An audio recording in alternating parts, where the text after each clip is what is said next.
Hello friends, welcome you all on Amazon academy. आज हम बात करने वाले हैं बेयर्स विलिगर ऑक्सीडेशन की। तो देखें जरा, बेयर्स विलिगर ऑक्सीडेशन में होता क्या है और क्या इसमें डिफरेंट है अदर माइग्रेटिंग एप्टीट्यूड से जो कि कार्बोकेटायन में होता है। तो ये दोनों चीज़ें जानते हैं। देखें, बेयर विलिगर ऑक्सीडेशन आखिर है क्या। In this reaction ketone is oxidised.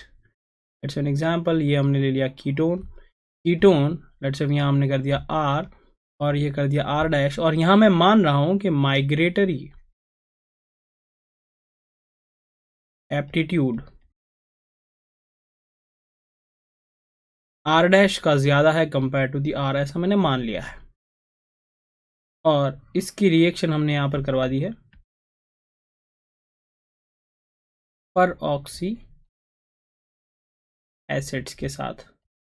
Let's say R double dash C double bond O O O H के साथ, है ना। ऐसा कोई भी परऑक्सी एसिड हम ले सकते हैं। Let's say P H CO3H ले लिया, या फिर हमने ले लिया MCPBA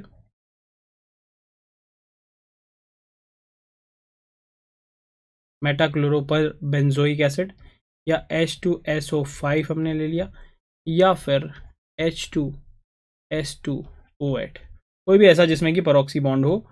और हम जैसा कि मान ही चुके हैं कि यहाँ पर हमारे पास माइग्रेटरी एप्टीट्यूड आर डैश का ज़्यादा है, तो हमारे पास बन जाता है यहाँ एस्टर, और आर डैश और कार्बन के बीच में हमारे पास क्या आ जाता है, इंसर्ट हो जाता है ऑक्सीजन। तो ये भी एक तरीके का इंसर्शन रिएक्शन है, ठीक है, जिसमें ऑक्सीजन जो है वो क्या हो जाने वाली है, इंसर्ट हो जाने वाली है। तो ये है बेयर्स विलिगर ऑक्सीडेशन। अब इसमें हमें माइग्रेटरी एप्टीट्यूड देखने को मिलता है जो कि डिफरेंट होता है बिल्कुल, जैसे कार्बोकेटायन रीअरेंजमेंट में आप पढ़ के आए थे। कार्बोकेटायन में रीअरेंजमेंट का माइग्रेटरी एप्टीट्यूड था सबसे पहले हाइड्रोजन, फिर अराइल ग्रुप, या फिर मैं पीएच की बात करूँ, और फिर उसके बाद एल्काइल ग्रुप, और उसमें हमारे पास पहले 3 डिग्री माइग्रेट करता है, फिर 2 डिग्री, फिर 1 डिग्री। ये कार्बोकेटायन में हुआ करता था। यहाँ पर डिफरेंट होता है, क्या होता है इसके बारे में बात करेंगे अभी, मगर उससे पहले बात कर लेते हैं हम मैकेनिज्म की। तो देखिए जरा, मैकेनिज्म क्या कहता है। मैकेनिज्म में हमारे पास यहाँ पर एक हम कोई भी कीटोन ले लेते हैं, जैसे कि मैंने यहाँ ले लिया है ये वाला कीटोन, है ना। यहाँ दिक्कत है नहीं क्योंकि दोनों तरफ आर एकदम सेम है, तो हमें ये नहीं झगड़ना होगा कि किसका माइग्रेशन होने वाला है। इससे चीज़ें हमारे लिए थोड़ी सी आसान हो जाएगी अभी के लिए। तो और यहाँ ले लिया मैंने HO C double bond O और R और ऑक्सी एसिड। यहाँ पर हमारे पास ये ऑक्सीजन है। इस ऑक्सीजन की बात करूँ तो हमारे पास ये न्यूक्लियोफिलिक ऑक्सीजन है, और न्यूक्लियोफिलिक ऑक्सीजन के बाजू में ये हमारे पास एक लीविंग ग्रुप है। तो ऐसा अगर कोई साधन बनता है जहाँ पर एक न्यूक्लियोफाइल हो, उसके बाजू में लीविंग ग्रुप हो, तो हमारे पास इस इंसर्शन में रिएक्शन बनने की संभावनाएं होती है, जैसे कि एजोमीथेन में होता है। वो भी इंसर्शन में काम आता है रिएक्शन, है ना, और उसमें भी CH2 इंसर्ट किया जाता था। तो बिल्कुल यहाँ पर भी वैसे ही है कि यहाँ पर लिविंग ग्रुप है और एक हमारे पास यहाँ पर न्यूक्लियोफाइल होता है CH2-, इसलिए वो CH2 इंसर्ट करने के काम आता है। सिमिलरली यहाँ पर भी ऐसा ही हो रहा है, ऑक्सीजन हमारे पास न्यूक्लियोफाइल है, उसके बाद में एक लिविंग ग्रुप है, तो ये ऑक्सीजन इंसर्ट करने के काम आएगा। और हमारे पास प्रोडक्ट यहाँ पर अगर मैं देखूँ तो एक 7 मेंबर्ड रिंग बन जाएगी, जिसमें एक तरफ हमारे पास ऑक्सीजन हो जाएगा। तो ये होता है दोस्तों। अब इसमें होता कैसे है इसके बारे में बात करते हैं।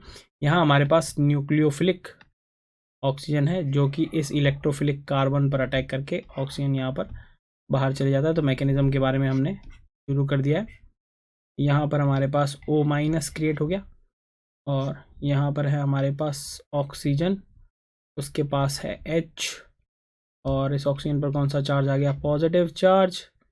एक और ऑक्सीजन है हमारे पास C डबल बॉन्ड O, और R है हमारे पास, ठीक है। अब यहाँ पर आगे क्या है, आगे अगर मैं देखूँ तो हमारे पास ये जो H है, इसके बारे में अगर मैं बात करूँ तो यहाँ पर +-H में लिख सकता हूँ। यहाँ से H उठकर कहाँ चले जाएगा, अपने ही घर में दूसरी जगह, यहाँ हो जाता है हमारे पास OH and this is O, O, C double bond O और R बन चुका है। अब जैसा हम चाहते हैं वैसा होगा। अब हमारे पास ये ऑक्सीजन न्यूक्लियोफिलिक अटैक करने वाला है और इस न्यूक्लियोफिलिक अटैक की वजह से अब हमारे पास माइग्रेशन होने को तैयार है। ये बॉन्ड, तीन चीज़ें एक साथ होती है, ये बॉन्ड इधर शिफ्ट होता है ना, और ये जैसे इधर शिफ्ट होगा यहाँ ऑक्सीजन पर कौन सा चार्ज आएगा, पॉजिटिव चार्ज को बचाने यहाँ से कार्बन माइग्रेट कर जाता है। तो हमारे पास ये तीनों चीज़ें एक साथ होती है। तो और यहाँ से जैसे डबल बॉन्ड इधर आएगा, यहाँ H, ऑक्सीजन पर कौन सा चार्ज आ जाएगा हमारे पास, एक मिनट, यहाँ पर हमारे पास डबल बॉन्ड OH पॉजिटिव आ जाने वाला है और एक 7 मेंबर रिंग में जाएगी, 1 2 3 4 5 7 और प्लस बन जाएगा हमारे पास RC double bond O minus. ठीक है, अब यहाँ से हमको आसानी से समझ में आ ही गया है कि आगे हमको क्या करना है। आगे हमारे लिए बड़ी आसान सी चीज़ है कि यहाँ से H को बाहर निकाल दो, बस।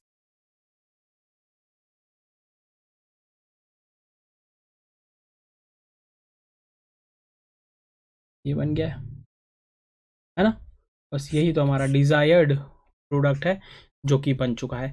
तो ये होता है बेयर विनेगर ऑक्सीडेशन। अब यहाँ पर सिर्फ ये है कि हमने यहाँ तो दिक्कत नहीं थी क्योंकि हमें यहाँ माइग्रेट कराने में कोई चैलेंज फेस नहीं करना पड़ा कि कौन सा एल्काइल ग्रुप माइग्रेट होगा, तो इसमें हमें कोई चैलेंज फेस नहीं करना पड़ा, तो हमने ऑक्सीजन जो है वो किधर भी जोड़ दी। मगर ऐसा हमेशा नहीं होगा, माइग्रेटरी एप्टीट्यूड आपको यहाँ पर देखना पड़ेगा। तो यहाँ पर माइग्रेटरी एप्टीट्यूड जो प्रैक्टिकली ऑब्जर्व्ड है वही आपको याद करना पड़ेगा, और वो क्या है जरा देखें। यहाँ पर माइग्रेटरी एप्टीट्यूड कुछ ऐसा है, सबसे पहले H है तो H माइग्रेट कराएंगे, फिर 3 डिग्री ग्रुप, फिर 2 डिग्री ग्रुप, फिर 1 ना, फिर उसके बाद 3 डिग्री और 2 डिग्री, और उसके बाद है हमारे पास अराइल ग्रुप या फिर PH ग्रुप, और फिर उसके बाद है हमारे पास 1 डिग्री, और फिर हमारे पास है ME। ये आपको याद रखना है। इसमें है बेयर विनेगर में। याद करने के लिए एक ऐसी ट्रिक बना लेते हैं न्यूमोनिक्स के, होगी थर्ड, सेकेंड एंड AR से हम ले रहे हैं AIR, क्योंकि हम IIT पढ़ रहे हैं। तो होगी थर्ड, सेकेंड एंड AIR 1 की फिलर हो गया, ME का मीटिंग होगी थर्ड, सेकेंड एंड AIR 1 की मीटिंग कहाँ, बेयर के विलेज में। ये मेरी एक ट्रिक है जिसके थ्रू हम याद कर लेते हैं, अब हमको रटने की ज़रूरत नहीं पड़ती। एक न्यूमोनिक हमने बना लिया, होगी थर्ड, सेकंड और AIR 1 की मीटिंग बेयर के विलेज में। तो ये एक डिफरेंट माइग्रेटरी एप्टीट्यूड है जो आपको फॉलो करना पड़ता है। अगर आपको ये याद है तो फिर आप किसी भी सवाल को सॉल्व कर सकते हैं। लेट्स से एन एग्जाम्पल हमारे पास आ जाए PH C double bond O और हमारे पास ME आ जाए, और यहाँ आपको दिया हुआ है H2SO5 हीट। तो अब आपको समझ गए कि ऑक्सीजन इंसर्ट करनी है, अब किधर इंसर्ट करनी है, बस हमें ये पता करना है कि माइग्रेट कौन होगा, PH या AR। तो हमारे पास माइग्रेटरी एप्टीट्यूड है और हमें पता लग गया है कि एराइल या फिर PH ग्रुप पहले माइग्रेट करता है कंपेयर टू दी ME। तो बस जो माइग्रेट करेगा उसके और CO के बीच में हम क्या लगा देंगे, ऑक्सीजन लगा देंगे, है ना। अब आपको सवाल यहाँ पर कौन सी ऑक्सीजन इंसर्ट हुई वो भी देखना है ना, कौन सी, ये वाली ऑक्सीजन इंसर्ट हुई है ना।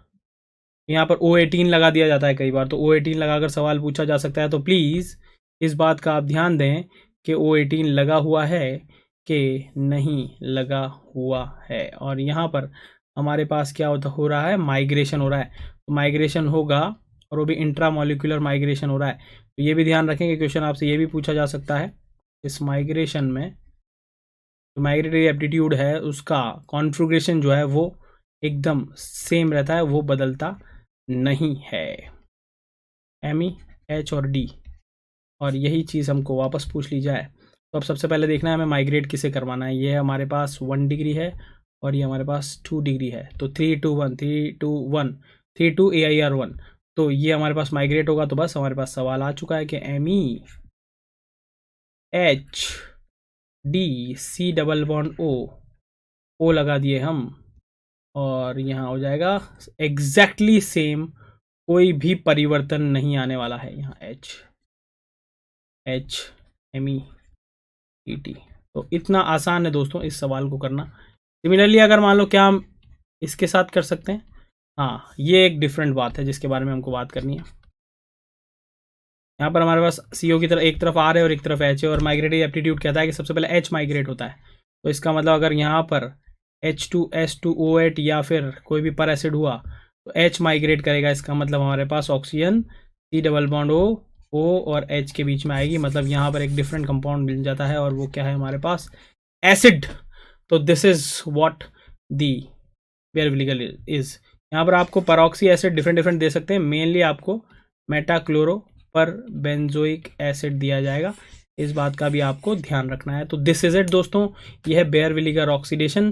किस तरीके के सवाल आ सकते हैं वो सब मैंने बता दिए। This is it, happy learning. For detailed videos, daily practice problems and live chat, visit academy.amazon.in or download the app.